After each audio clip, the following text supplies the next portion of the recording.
Good morning. This is Dr. Ankit Singh from Prayagraj, practicing dentistry since more than 10 years now.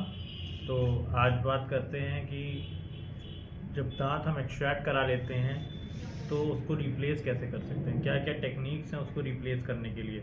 तो अब replace करने के लिए हम क्या कर सकते हैं, क्या लेते हैं। एक टूथ हमने एक्सट्रैक्ट किया है। अब सबसे बेसिक और सबसे अच्छा तरीका तो नहीं है, पर हाँ ठीक है, इसको हम रिप्लेस कर सकते हैं। अगर आपको बजट की प्रॉब्लम है तो ये बहुत चीप पड़ता है, बहुत इजीली हो सकता है। तो ये एक आरपीडी ऐसे हम कहते हैं, रिमूवेबल पार्शियल डेंचर। ये बगल वाले दांत में एक क्लैंप से लग जाता है और एक दांत आपके उसके ऊपर जबड़े में फिट हो जाता है। चिपकाया नहीं जाता है, ये रिमूवेबल है। चिपकाना गलत होता है तो चिपकवाएं नहीं, ये लग सकता है।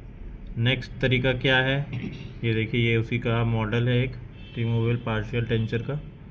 ये बगल वाले दांत पे क्लैस्प लग गया है और उसके सपोर्ट पे ये लगा रहता है। नेक्स्ट तरीका है इस तरह का ब्रिज, पीएफएम इसको कहते हैं। ये एक जो मिसिंग टूथ है ये वो दांत हो जाएगा और ये अगल बगल वाले दांत के ऊपर हम कैप लगा देते हैं तो ये 3 यूनिट लग जाएगा। तो इससे आपका वो टूथ रिप्लेस हो जाएगा। पर कभी कभी प्रोबेबिलिटी होती है कि हमें कटिंग करनी पड़ रही है और जिस दांत में हम कटिंग कर रहे हैं ये दोनों दांत में इसमें पेन हो रहा है, तो हमें इंटेंशनल रूट कैनाल भी कभी कभी करना पड़ सकता है किसी किसी केस में।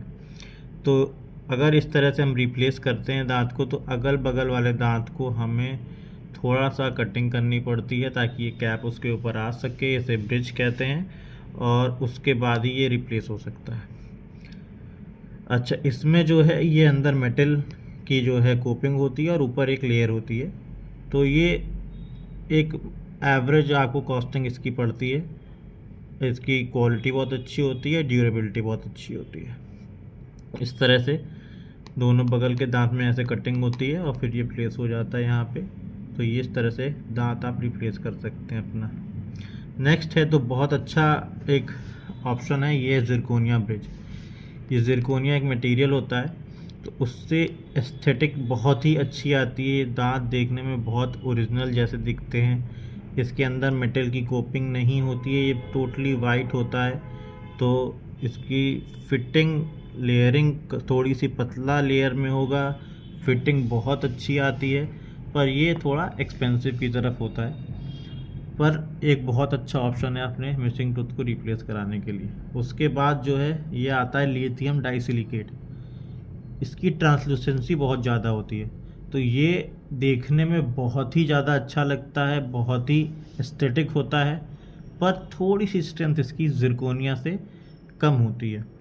अब लोग कहते हैं कि सर हम वहाँ गए थे, वहाँ पर जो है क्या कहते हैं सस्ते में हो गया और वहाँ दूसरी जगह जो है क्या कहते हैं आपके पास आ रहे हैं महंगे में हो रहा है। तो इसको ऐसे समझ सकते हैं कि अगर आप जो है बेसिक ट्रीटमेंट ले रहे हो तो ऑफकोर्स वो बहुत सस्ते में हो जाएगा, और अगर आप मोस्ट प्रीमियम ट्रीटमेंट की तरफ जाते हो तो एक दांत को रिप्लेस करने का ही ट्रीटमेंट काफ़ी एक्सपेंसिव हो सकता है। तो अब आपने एक्सपेंसिव ट्रीटमेंट कराया है, आपने एक्सपेंसिव को चूज़ किया है, बेस्ट को चूज़ किया है, और अब आपके पास कोई आता है आपका फ्रेंड कि अरे हम करा देते इसको, तो हम इसके हाफ प्राइस में ही करा लेते, और फिर आप सोचते हो कि आपको ठग लिया गया। ऐसा नहीं होता। ट्रीटमेंट प्रोटोकॉल्स वही हैं, पर क्या चीज़ आप सिलेक्ट कर रहे हो, क्या क्वालिटी आप सिलेक्ट कर रहे हो, उस पर डिपेंड करता है। अब लास्ट में आता है आपका इम्प्लांट्स। ये बेस्ट ऑप्शन है एक मिसिंग टूथ को रिप्लेस करने के लिए। इसमें हमें दोनों अगल बगल वाले दांत को टच नहीं करना होता। बोन में एक इस तरह का स्क्रू टाइप होता है, इसे इम्प्लांट हम कहते हैं, इसलिए फिट कर दिया जाता है और जिसके ऊपर हम कुछ कंपोनेंट से बाद में दांत लगा देते हैं। इससे बोन प्रिजर्वेशन बहुत अच्छा होता है, बोन स्टिमुलेशन बहुत अच्छा होता है, और ये बेस्ट तरीका है। ये एक सिंगल इंडिविजुअल टूथ की तरह काम करता है। ये पेशेंट में भी हम देख सकते हैं, ये पेशेंट का ही एक्सरे है।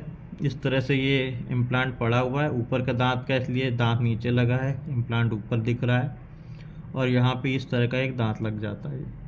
तो ये बेस्ट तरीका है, पर ऑफ कोर्स इम्प्लांट थोड़े एक्सपेंसिव होते हैं, उसमें भी अलग अलग क्वालिटीज़ होती हैं, अलग अलग तरीका होता है। उस पर अगला वीडियो बनाते हैं। Thank you.